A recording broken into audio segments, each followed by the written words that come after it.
भाभी जी घर पर हैं? अरे तिवारी जी, आइए आइए, बैठिए। क्या हुआ भाभी जी? आपके चंद्रमा समान मुखारविंद पर ये उदासी की पतलियां क्यों छाई हुई हैं? क्या बताऊं तिवारी जी, मैं बड़ी उलझन में फंस गई हूँ। किस उलझन में फंस गई हैं भाभी जी? अरे क्या बताऊं तिवारी जी, विभू को पता नहीं क्या एक अजीब सी सनक सवार हो गई है। उसने अचानक क्या अचानक क्या भाभी जी? छोड़ी छोड़ी तिवारी जी, मुझे तो आपके सामने ये बात बोलने में भी अजीब लग रहा है। भाभी जी बताइए ना, आखिर हुआ क्या है? तिवारी जी, पता नहीं विभू को अचानक ये क्या सनक सवार हो गई है। वो संन्यास लेना चाहता है। बबूती जी संन्यास ले रहे हैं? पर आपको इतनी खुशी क्यों हो रही है? नहीं नहीं भाभी जी, हमें हमें खुशी नहीं हो रही है, बल्कि हमें तो बहुत गर्व महसूस हो रहा है कि बबूती जी की कितनी बड़ी सोच है भाभी जी कि वो संन्यास ले रहे हैं। बताइए। तिवारी जी, क्या बात कर रहे हैं आप? अरे हम ठीक ही कह रहे हैं भाभी जी, बल्कि इतना बड़ा कदम कोई ऐरा गैरा नत्थु खैरा तो उठाएगा नहीं,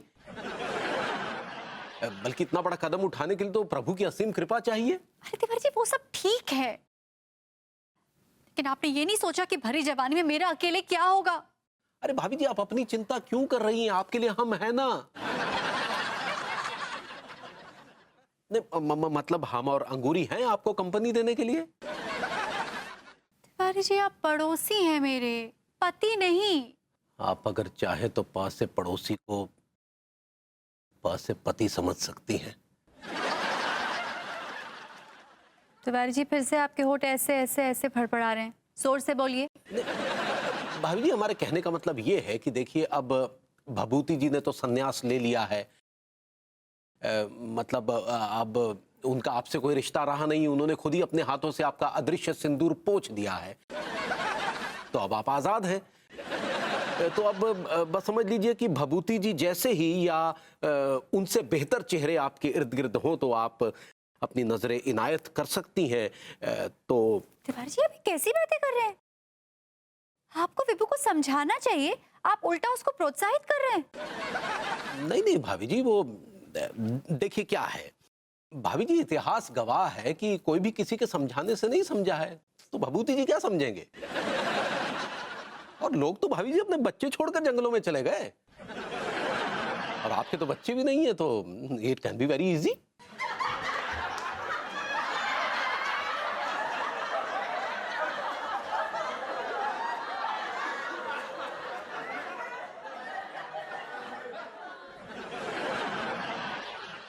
और जो बताओ सो तुम और इतनू ठट्टा मार मार के काय हंस रहे हो हैं?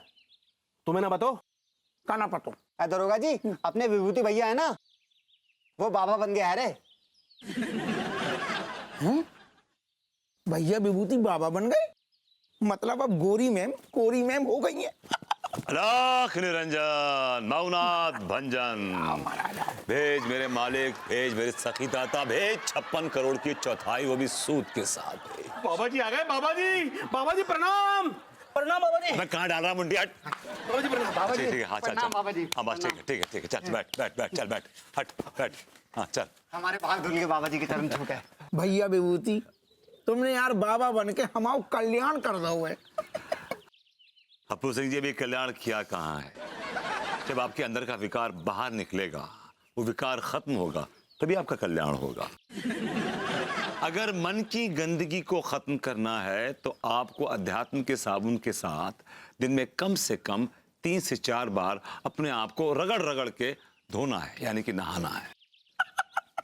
अरे हम तो नहा लेंगे महाराज, तुम जो बताओ, तुम कभी नहाने जा रहे हो? हम तो नहा के आए। ना हमारा मतलब जो है कि जो बाबा आबा होती है ना, उनको शहर में का काम, भी तो तपस्या करनी हिमालय पर्वत पे चली जाती हैं। तुम कभी जा रहे हिमालय पर्वत? जब भोले बुलाएंगे तो हम चले जाएंगे, लेकिन तुम्हें नहीं बताएंगे। अरे यार, तो भोले बुला रहे हैं, जाओ। तुम्हें दिख रहे हैं भोले? ना तो अपना चमड़े का मुंह ना बंद रखो, समझे ना? गोरी मैम, हमने कछु उड़ती उड़ती खबर सुनी हैगी। क्या उड़ती उड़ती खबर सुनी है आपने? यही खबर सुनी हैगी कि अपने भैया विभूति ने लंगोट कसलाऊ है और भी बाबा बनवे बारे हैं।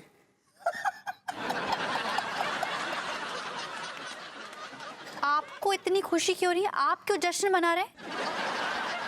ना गोरी मैम, हम जश्न नहीं मना रहे हैं। हमें तो जब आज सुन के भैया विभूति पे बड़ो गर्व हो रहा है। भैया विभूति अब मठाधीश बनवे बारे हैंगे।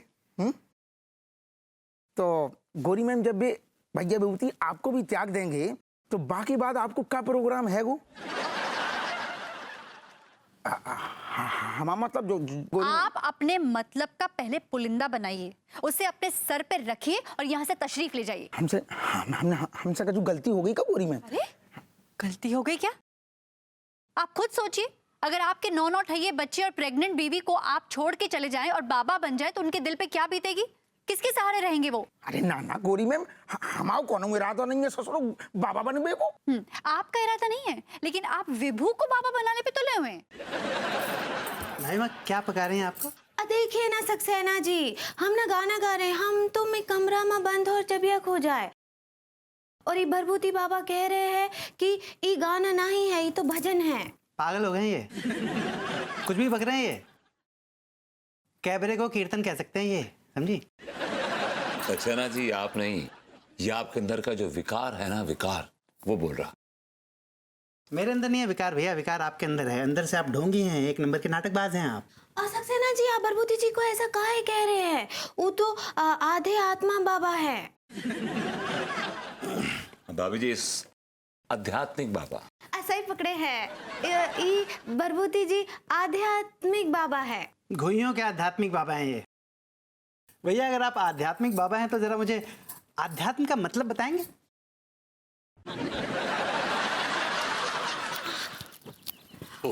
जरा वो करो।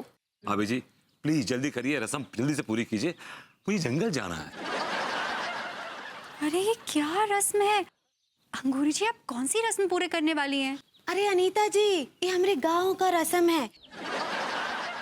इस रस्म में ना, जब कोई तपस्या के लिए जंगल में जाता है तो हम सब गांव की औरतें मिलकर उसको राखी बांधते हैं और गले लगाते हैं।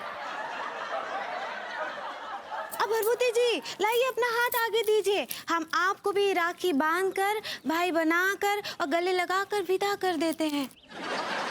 और उसके बाद ही ना ये जो आपका तपस्या है वो सफल होगा। कहाँ सोच रहे हैं? दीजिए ना अपना हाथ, लाइए ना। नहीं, oh God, मैं ये क्या करने जा रहा था? मैं अपनी इतनी हसीन, खूबसूरत, जवान, रौंची बीवी को छोड़ के जंगलों में जा रहा था। Hey dude, are you mad? You're leaving such a hot fight behind and go to jungles? Are you nuts? Are you crazy? Are you out of your mind? Huh? Crazy guy, huh? पर लौंडे जे क्या कर रहा तू? हाँ, बीवी को छोड़ के जा रहा, इतनी हसीन बीवी को। मैं चमाट मारूंगा मुंह पे। Oh God, you know, भगवान ने मेरी आंखें खोल दी, you know. Oh God, Anu, I love you so much. I love you too, Vipul. So I love you sweet. so much. So sweet of you, Vipul. अबे ये क्या हो रहा है? अबे ये क्या हो रहा है? क्या है? अबे कहाँ लेके जा रहे हो? अबे कहाँ लेके जा रहे हो तुम? कहाँ लेके जा रहे हैं? जंगलों की अरे भाभी माँ, आप परेशान मत होइए। ये लोग बाबा गदगदानंद के फॉलोअर्स थे जो कि मुझसे मिले, और मैंने सोचा कि विभूति भैया भी तो संन्यास लेने के चक्कर में हैं, तो ये लोग भी हिमालय के जंगलों में संन्यास लेने जा रहे थे। तो मैंने इनसे रिक्वेस्ट की, इन वो भी सन्यासी से, और बड़ी अच्छी नेचर के निकले, मान गए और विभूति भैया को हिमालय के जंगल में ले गए। ठीक है ना? I like it. रोशन के ढाबे पे एक वेटर की पोस्ट खाली है। क्या मेरे इतने बुरे दिन आ गए हैं कि मैं एक ढाबे पे वेटर का काम करूंगा? एक बात कान खोलकर सुन लो, तुम्हें अब नौकरी ढूंढनी ही होगी अगर तुम्हें मेरे घर में रहना है तो बड़ी बोल्ड फिल्म है यार, मैं ऐसी फिल्म बनाऊंगा। पर ऐसी फिल्म बनाने के लिए मुझे कानपुर में एक्टर कहाँ से मिलेगा? अनीता जी, अनीता जी, आइए भाभी जी, बैठिए।